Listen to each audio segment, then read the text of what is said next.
सज्जणा मैदान चा शुगर का नुस्खा सुन ला।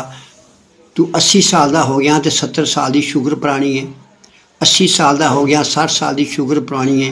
लै फिर अज तेरी शुगर मुक गई, तू फिर जवान हो गया। की आ यार, एक दो चीज़ां ने, आप बना, आप इस्तेमाल कर।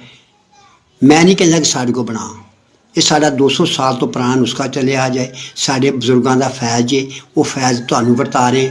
खुद बनाओ तो इस्तेमाल करो, साढ़े को बनाने की कोई ज़रूरत नहीं। नुस्खा असी फीस बिजली का नैट से चाढ़ता।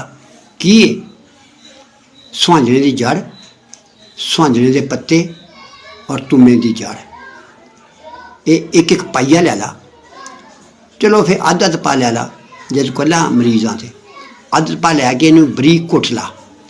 कुट के तुम्मे के पानी विच इन्ना क तर कर कि ये 2 ਉਂਗਲਾਂ उपर रह जाए।